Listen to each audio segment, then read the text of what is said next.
Rhinox. Well, still needs a field test. Rhinox cobbled together a new comlink. It's going to solve our long-range communication problems.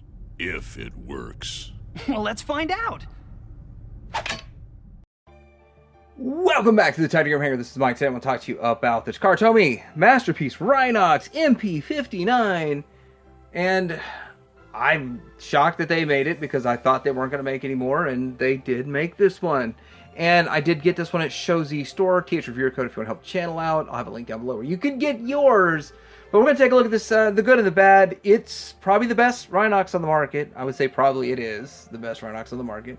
It is a bit on the pricey side. But I'll tell you the good points, the bad points, which there's a few minor bad points, but for the most part, it's a great figure. Let's talk about this coming up.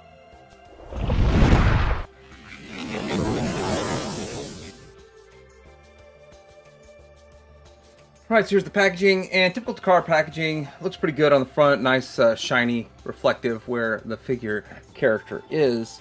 There's the side, the back, showing all kinds of stuff that you can do. You can write them. You can have the orb. It's a spark. Good stuff overall. Typical Takara packaging. Alright, so here he is out of the box, and this is how he looks. Pretty good overall. Good looking rhinoceros mode Rhinox. So let's see what they've done well with this and what the opportunities are in this mode. So he's got his eye looking pretty good, and it is actually movable, but you can't really move it while it's in this mode. Got some good paint on the horn, he got the teeth, the mouth, all kinds of stuff in the mouth. I'm always used to seeing some sort of gimmick where you plug something into a mouth these days with these. They didn't do that with this because I don't think Rhinox ever did anything like that. But moving around to the side here, we will touch on the kibble. Right now I'm looking for the good. He's got some paint on the toes. And the color, I think, matches it right on.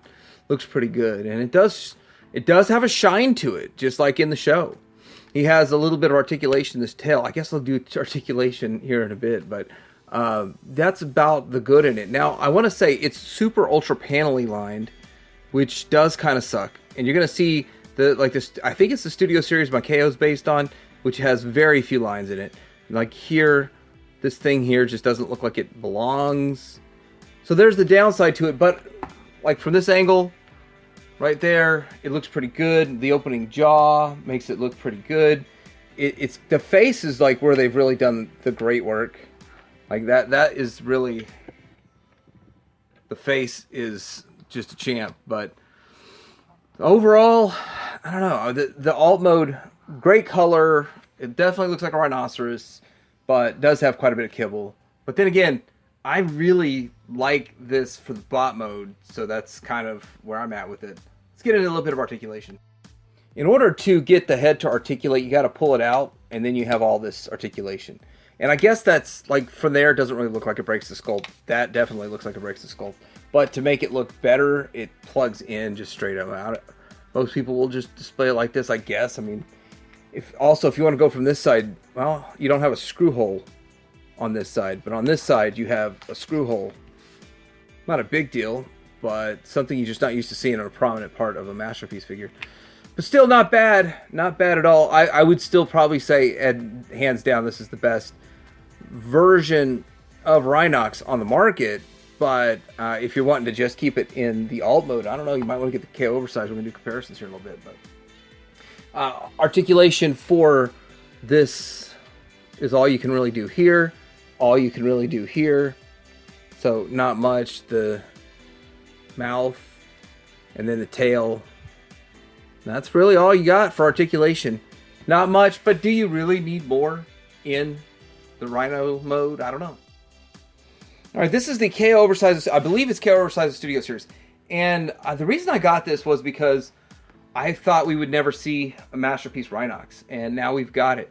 Now, you can argue different screen captures in the show, whether this color is correct or that color is correct. I feel like this is more of a correct color in my mind's eye. But looking at the cleanliness of it, and let's just back this up. This is both Takara engineering here. Although it's KO'd and oversized, it's still Takara's engineering. And they made this mode cleaner than this mode. But bot mode, I think, kills it. This bot mode will kill it. But still, I mean, it's one of those that maybe I'm happy that I picked this up for $30 so that I can have a Rhinox in Rhino mode, not worry about it. Getting down to the back, though, the tail is actually a tail to where this is just kind of a molded in. So it is a step above and a step ahead of what they did with their Studio Series. Just got to point all of that out. Here he is compared to the one character nobody wants to play cards with, Cheetor, because he cheats.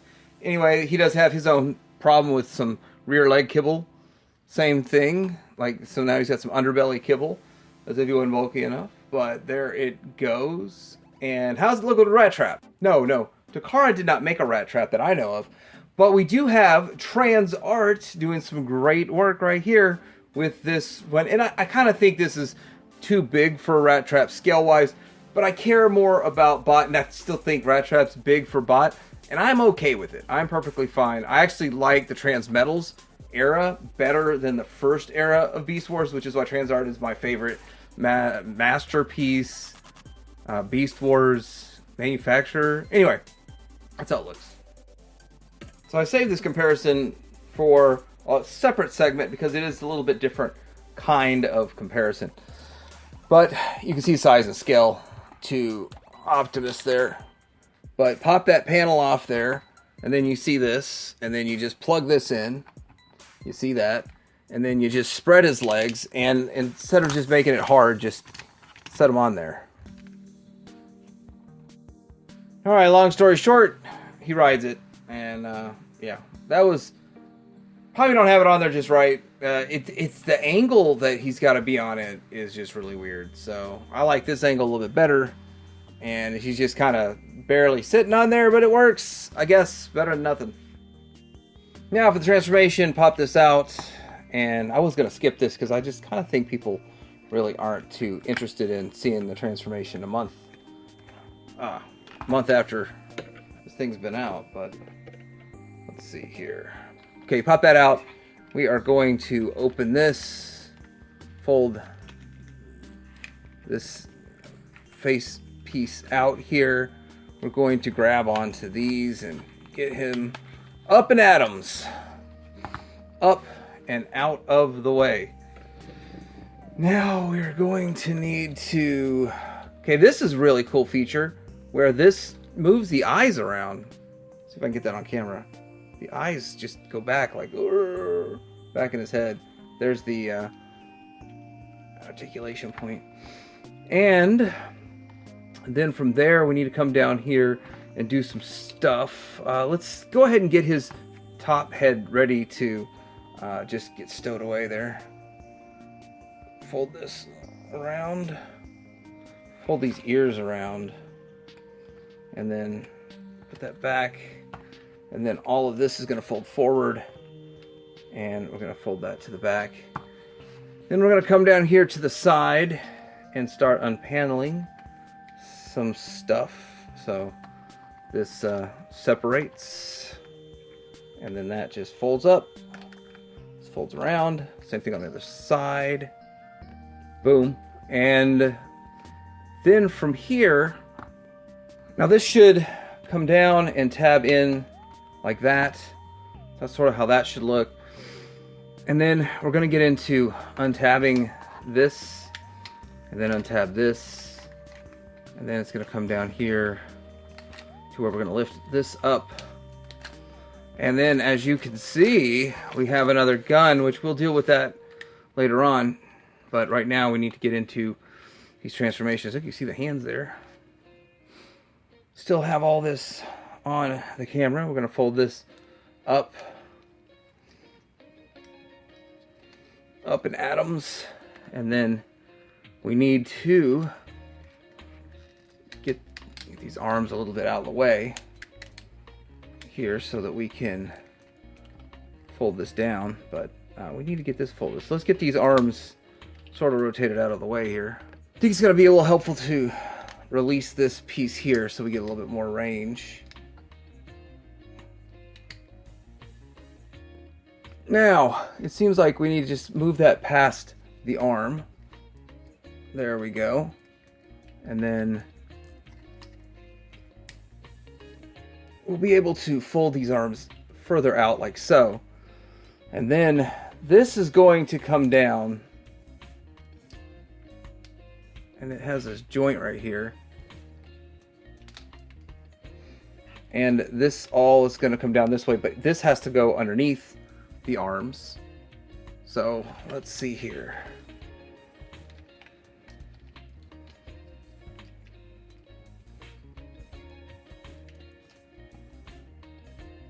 Get that arm further up so that this will have the clearance. Same thing on the other side. And it's got the clearance, and it's on this double hinge downward. All right, looking at it, this chest plate needs to be all the way down so that when you put all this into place, because this is going to go into here, and that's going to go into here, and then all that will align, and it should 2 tabs here and 2 slots, and that's going to give it the solidity to hold together. As long as you got everything aligned in there just right, then that should work. There, tabbed in, looking good so far. All right, now let's get over here and undo this back section here. That opens up. Well, we're gonna mess with that here in a little bit. That's got a little bit more work to do. Let's untab these and bring the legs down, and then go ahead and pull the slot out to tab in the upper chest. Get that tabbed in. And it untabbed on me. Now let's go ahead and get on to a leg here. And bring this down a bit so we can see the leg. There's quite a bit of stuff that's going on with each leg here, but it's really interesting how they did it too, because let's open this tab, open up this leg, and work on it like so. Now this is going to go in, this is going to go out. It's going to be an over-under kind of situation. And before we do that, let's fold this into here. This goes into here. And then this is the foot, which is interesting. It's got some stability with the heel spur and a toe. Come on, toe, get out of there. It's just plastic. And then it folds down, and then folds down into itself. And then, so the over and under is like this. So this is the over and the under.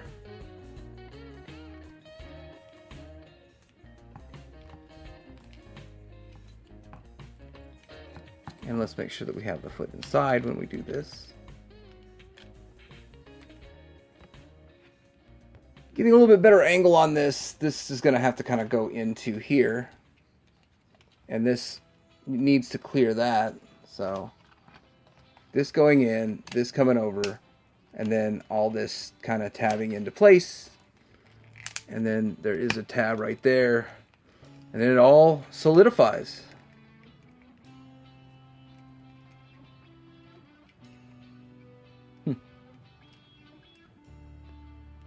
Same thing on the other side. We are going to opening up this tab here. I don't know why this one was harder to open than the other one. We open up this tab and we do it all over again. So we fold this one in, this one is out, this foot goes up into here, then this folds down, and this goes in, and then the foot, we do the heel spur, probably another hard toe to get out. Should be able to do all this. There's a tab right here for you to use. That makes it easy. Yeah, I'm used to Takara, and you're not needing to really use a spudger with Takara. And then this folds in on itself. Gets past all of that. Get in there.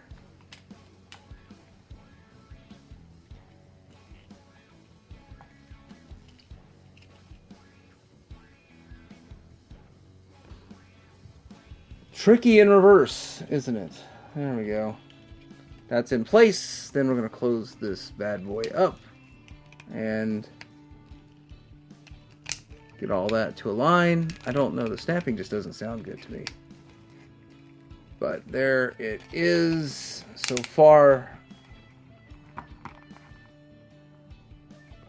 As you can see, this is backwards on the lower, so you have to flip it around on the lower to get that working. And then we got to finish up this backpack here, which is kind of interesting how they do it. But so we're gonna fold it around, fold it down, and then this is gonna tuck into here. And let's get the tabs in. Tab it in, close it up. Back piece there. Then the arms. Yes, the arms. Let's get him standing on his own. Move up here to the arms. And the hands are kind of cool. You just fold that around, fold this around, and tab it in to the slot. He's got some giant hands. They're just ginormous. And kind of reposition everything. Pull the arm out. Same thing over here. Just flip the thumb over. Flip it around, tab it in.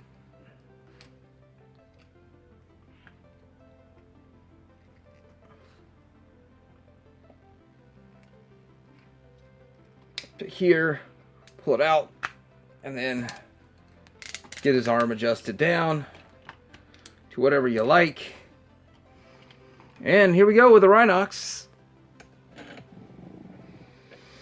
Gonna get some guns in his hands and set him up, and we'll come back and take a good look at probably the best Rhinox on the market.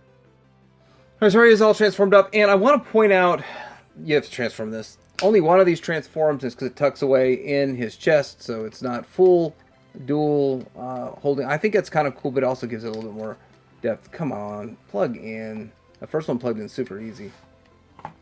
This one's giving me some trouble. Ah, very easy off camera. Very, very easy. Alright, there he goes. That's a good looking Rhinox, I gotta admit. Really does look like you walked right out of the cartoon. That is what I like. Except for his dead eyes. Now, he does have light piping eyes, which I guess we'll have to get into. But really, that's the only downside to this mode. In all reality, I'll go on and say, I mean, from what I've seen so far in this figure, the only real downside is the dead-looking eyes. And I'm not sure why a Masterpiece needed light piping. Is that going to be the future of the MPG line or something? I don't know.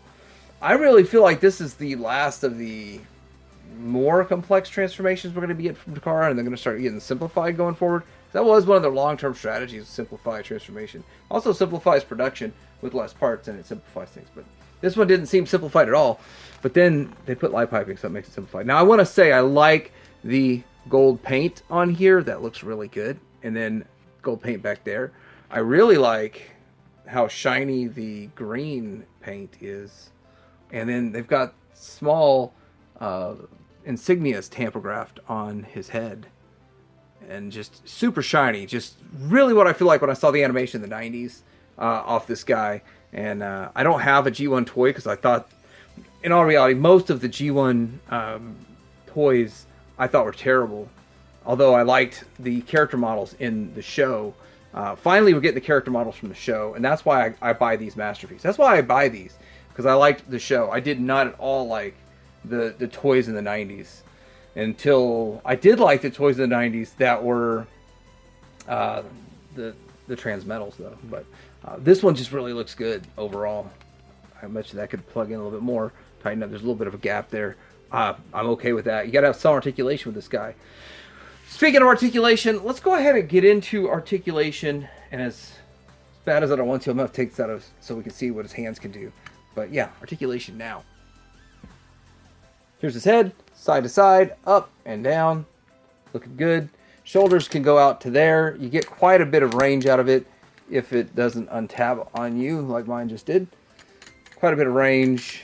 And then you got, it's not a double jointed elbow, so you got about a 90 on that.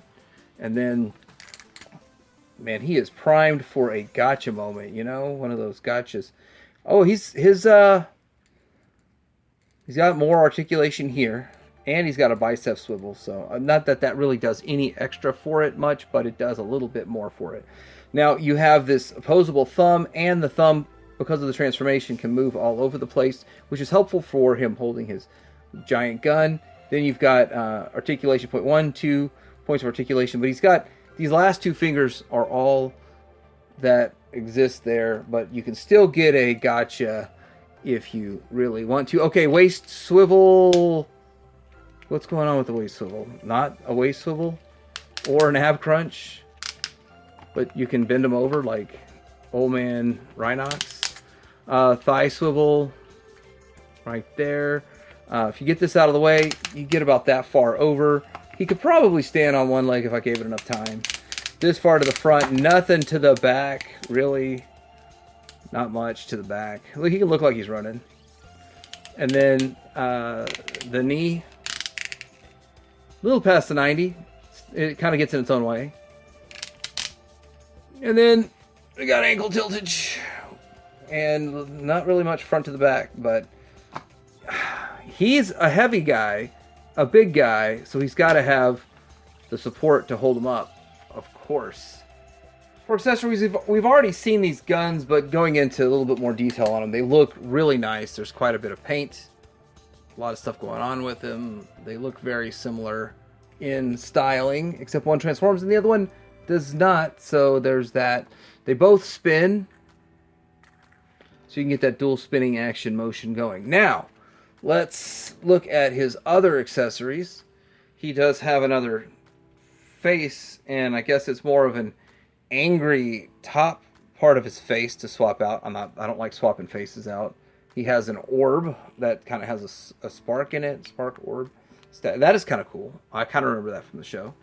And then we've got this blaster, which I don't remember at all from the show, but since they've put so much work into it, I guess the way it works, it goes right here. That's what I guess. Let me see. Yeah. That's what the box shows. The device. He should have it on the other arm, I guess, but still, that works. It's kind of cool. He doesn't come with a lot of accessories. I'm not a big, heavy accessory guy because they all just go back in the box unless I can display them with it, but there he goes. So for size comparison, there he is next to Dinobot and Optimus Primal, which I keep him in the alt mode. I like him that way, but he's definitely staying in bot mode. Looks really, really good. Here he is next to an MP-10, well, not MP-10, Magic Square's Optimus Prime, and this is the Thrilling 30 version, which I think is better than what Studio Series did, still to this day. Just overall, it's a better figure, in my opinion, but still, there it is. Here's next to some Transart stuff, the Dinobot, it's like the second version, but they call it a Transmetal 2, and the Optimal Optimus and Skateboard Gorilla. Yeah, pretty cool stuff. I think they fit. He's a little bit bigger. They run bigger than Takara. Alright, so that's my review of the Takara Masterpiece Rhinox. I think they did a fantastic job with him. He looks really good. I think he looked like he walked out of the cartoon. I do not like the kibble in the alt mode, but I don't keep them in alt mode. I'm going to display them like this because you see Rhinox 90% of the time like this anyway, so it's, in my mind, Rhinox is in the bot mode most of the time. Handling business at the headquarters is usually how it goes. But I did get this to show Z. I'm going to have a link down below where you can get yours. I'm hoping that this is not the last that Takara makes, but it might very well be the last mold. They are doing some like recolors and stuff, but that's probably all we're going to get is previous molds recovered. We'll find out if they do more Beast Wars characters.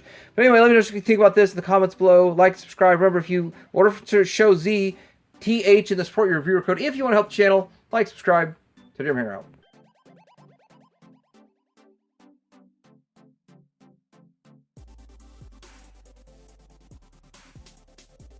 Do. The device is voice activated. Just talk into it and we'll hear you. We hope. And he's over 5 microquads away. Looks like it's working. So far. Cheater to Optimus. Optimus is on his way. He said you should get out of there. No can do, Baby Blue. Scorponok's here and he's found a mega can. Oh. There, good as new. Yeah, and twice as loud. A missile right in the chest plate. Guess you aren't as fast as you thought, huh, kiddo? And you got my comm link trashed. Hey, at least I proved it worked. I was wondering, your flying robot form could make it to the crystal before any of us.